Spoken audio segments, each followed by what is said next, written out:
मैं सुनील मंत्री sir. Next जो अपन टॉपिक पढ़ेंगे वो है कंसंट्रेशन।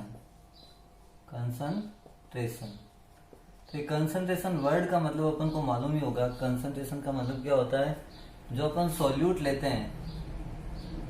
लेते हैं वो कितना सॉल्वेंट या सॉल्यूशन में अवेलेबल है। तो अपन इसकी डेफिनेशन बना सकते हैं। कैसे बनाएंगे? Amount of solute present in a fixed amount of solvent or solution is known as concentration। तो कंसंट्रेशन को अपन अलग अलग टर्म से रिप्रेजेंट कर सकते हैं। कैसे कर सकते हैं कंसंट्रेशन को? जैसे इस कंसंट्रेशन के लिए अलग अलग जो टर्म्स आएगी वो कौन कौन सी है, तो सीरियल वाइज अपन पढ़ते हैं इसको। First percentage W upon W, second percentage W by V, third percentage V by V, fourth molarity denoted by capital M, fifth molarity denoted by small m, six normality. ये सारे terms अपने course में हैं, तो इन सबको अपन को ध्यान रखना है। 11th में भी था ये टॉपिक, और 7th ले लेते हैं अपन मोल फ्रैक्शन। तो अलग अलग टर्म्स है इसके लिए, तो इनको अपन पढ़ेंगे, अलग अलग टर्म्स को पढ़ेंगे। पहले तो अपन बताएंगे W बाय W का मतलब क्या होता है। W बाय W का मतलब क्या हो गया? Mass percentage. और W बाई V का मतलब क्या हो गया? W का मतलब मास और V का मतलब वॉल्यूम। तो इसको अपन क्या लिखेंगे? Mass volume percentage. और V बाई V का मतलब होता है वॉल्यूम परसेंटेज।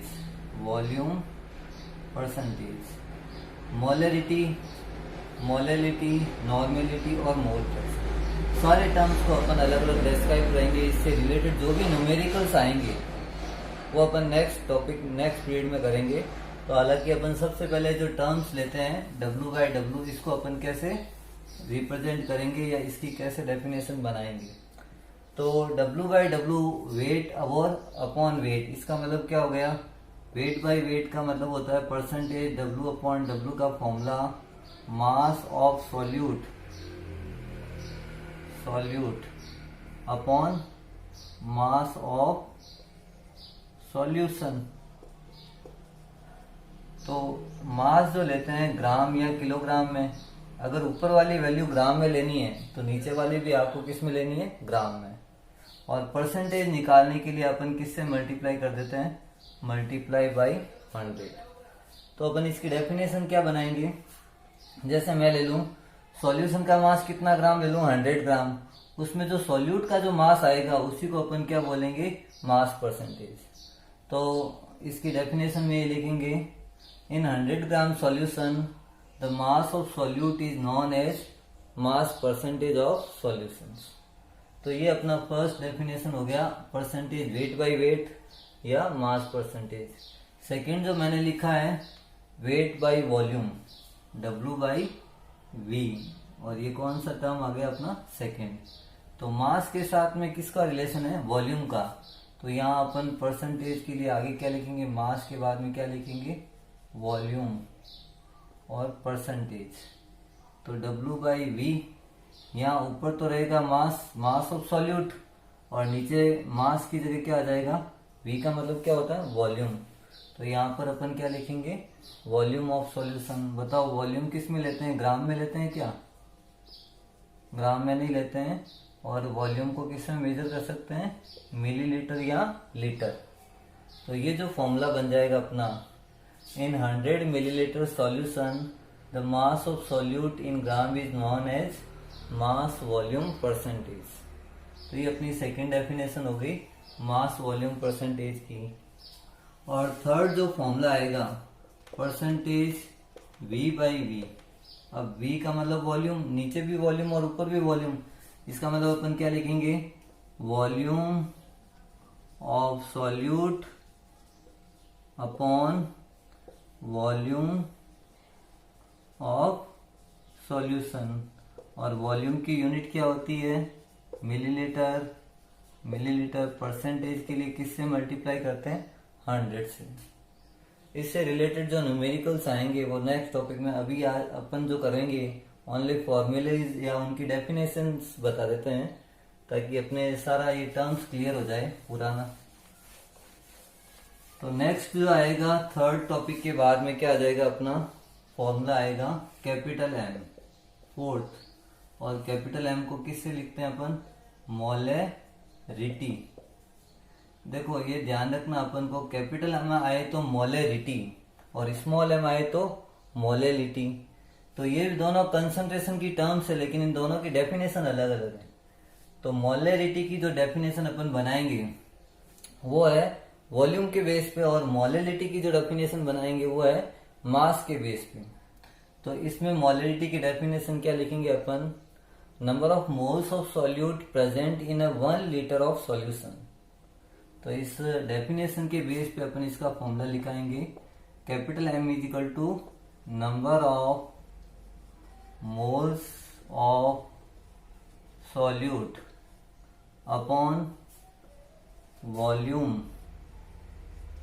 Of solution. और वॉल्यूम ऑफ सॉल्यूशन किस में लेना है, लीटर में। तो देखो number of moles of solute, solute के मोल्स, और नीचे वॉल्यूम किसका है, सॉल्यूशन का। तो इसकी जो यूनिट बनाएंगे, ऊपर किसका फॉर्मूला है मोल, और नीचे किसका है वॉल्यूम, और वॉल्यूम की यूनिट क्या होती है, लीटर। तो यूनिट क्या बन जाएगी इसकी, मोल पर लीटर। अगर आपको ये भी याद नहीं रहे तो कम से कम कैपिटल एम वर्ड याद रखना, और ये इसकी क्या है, यूनिट है। तो ये मोलरिटी का यूनिट है मोल पर लीटर, और number of moles of solute upon volume of solution, और वॉल्यूम ऑफ सॉल्यूशन किसमें आएगा, अपना लीटर में। अब अपन को मोल्स का वर्ड जो आया, एक नया वर्ड आया मोल्स। तो मोल्स कैसे निकालते हैं, ये मोल्स के लिए एक फॉर्मूला है, mass of solute upon molar mass, molar mass of solute. तो ये सॉल्यूट के मोल्स निकालने का फॉर्मूला है मास ऑफ सॉल्यूट, और मास ऑफ सॉल्यूट किसकी यूनिट क्या होती है, मास की, ग्राम, और मोलर मास ऑफ सॉल्यूट। अब यहाँ पर एक कंफ्यूजन आता है, 11th में ये टॉपिक आया हुआ है, मोलर मास कैसे निकालना है। जैसे आपको दे दिया NaOH का मोलर मास निकालना है, तो अपन कैसे निकालेंगे, Na का एटॉमिक मास कितना होता है 23, ऑक्सीजन का कितना होता है 16, और हाइड्रोजन का कितना होता है 1। तो 23, 16 प्लस 1 टोटल मास कितना आ गया 40। तो 40 किसका मोलर मास हो गया, और इसकी यूनिट मोलर मास की ग्राम पर मोल। तो ये NaOH का अपन कैसे निकाल सकते हैं, या दूसरा एक एग्जांपल है H2SO4 का मोलर मास निकालना है। H कितने हैं 2, तो 1 × 2 प्लस सल्फर का मोलर मास होता है 16, और ऑक्सीजन का होता है, सॉरी सल्फर का होता है 32, और ऑक्सीजन का होता है 16 × 4। तो 2 प्लस 32 प्लस 64 कितना आ जाएगा 98। तो ये मोलर मास अपन किसी भी सॉल्यूट का निकाल सकते हैं। इनके किनके बेस पे निकाल सकते हैं, ये एटॉमिक वेट के बेस पे। तो नेक्स्ट जो आएगा मोलर मास हो गया, ये हो गया। अब इसके बाद में अपन ये कह सकते हैं कि मोलर मास जो होता है, या मास को इसमें लिख देते हैं अपन WA, वेट ऑफ सॉल्यूट, और मोलर मास को किससे रिप्रेजेंट कर देते हैं MA। तो ये तो हो गया WA मास ऑफ सॉल्यूट, और नीचे आ जाएगा MA molar mass of solute. अब यहाँ volume of solution, capital M का मतलब आप लिख सकते हैं WA mass of solute, molar mass of solute, और वॉल्यूम ऑफ सॉल्यूशन किस में, लीटर में, वॉल्यूम ऑफ सॉल्यूशन। अगर मान लो आपको वॉल्यूम जो है वो किस में दे दिया है, मिलीलीटर में, तो उसको लीटर में कन्वर्ट करने के लिए एक फॉर्मूला बन जाएगा, capital M is equal to WA upon MA into volume of solution in millilitre. अगर मिलीलीटर में गिवन होता है तो मिलीलीटर में अपन डिवाइड करते हैं 1000 से, तो जो लीटर में कन्वर्ट हो जाता है तो वो 1000 वापस कहाँ आ जाएगी वैल्यू, ऊपर। तो ये जनरली फॉर्मूला यूज होता है न्यूमेरिकल्स क्वेश्चन के लिए। और मोलरिटी जो है वो टेम्परेचर से अफेक्ट होती है, क्यों, क्योंकि इसका रिलेशन किसके साथ होता है, वॉल्यूम के साथ, और वॉल्यूम जिस कंसंट्रेशन में आता है वो सारी कंसंट्रेशन टर्म्स किससे अफेक्ट होती है, टेम्परेचर से। तो नेक्स्ट जो टर्म्स आएगा मोलरिटी के बाद में, ये तो फॉर्मूला अपन ने किसका बताया है, मोलरिटी और उसकी डेफिनेशन, और वो किससे अफेक्ट होता है, टेम्परेचर से, और उसकी यूनिट क्या होती है, मोल पर लीटर। नेक्स्ट जो टर्म्स आएगी अपनी फिफ्थ, उसको अपन डिनोट करते हैं स्मॉल m से, और इसका जो फॉर्मूला बनाना है अपन को, नेक्स्ट टर्म को क्या बोलते हैं, मोलेलिटी, और डिनोट किससे करते हैं अपन, स्मॉल m। तो small m is equal to क्या लिखेंगे, इसका पहले डेफिनेशन बता देता हूं, number of moles of solute present in 1 kilogram of solvent. Solvent कितना होना चाहिए, 1 किलोग्राम, और उसमें जो number of moles of solute आएंगे उसी को अपन क्या बोलेंगे, मोलेलिटी। तो फॉर्मूला बनाएंगे, number of moles of solute upon mass of solvent. अच्छा, सॉल्वेंट की टर्म किस में लेनी है अपन को, किलोग्राम में।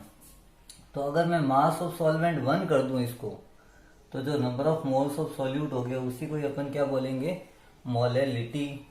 अच्छा, मोल्स जो है, इसकी मोल्स की यूनिट क्या होती है, MOL, और इसकी यूनिट मास की किलोग्राम, यूनिट क्या बन जाएगी, मोल पर किलोग्राम। इसी को आप आगे डिफाइन करते हैं, मोल्स को अपन को मालूम ही है, WA अपॉन MA, और मास जो है यहाँ क्या लिखेंगे, मास ऑफ सॉल्वेंट या WB, और ये किस में आना चाहिए अपना, किलोग्राम में। स्मॉल m का नया फॉर्मूला बन गया ये, WA upon MA into solvent जो है वो किस में लेना है अपन को, किलोग्राम की जगह अगर मान लो किस में मिल जाए, WB किस में मिल जाए आपको, ग्राम में, तो उसको चेंज करने के लिए अपन यहाँ पर किससे मल्टीप्लाई कर देंगे, 1000 से। तो ये फॉर्मूला यूज आता है मोलेलिटी में जनरली, और इसकी यूनिट है मोल पर केजी। यहाँ वॉल्यूम से कोई रिलेशन नहीं है, तो ये टेम्परेचर से अफेक्ट नहीं होगा।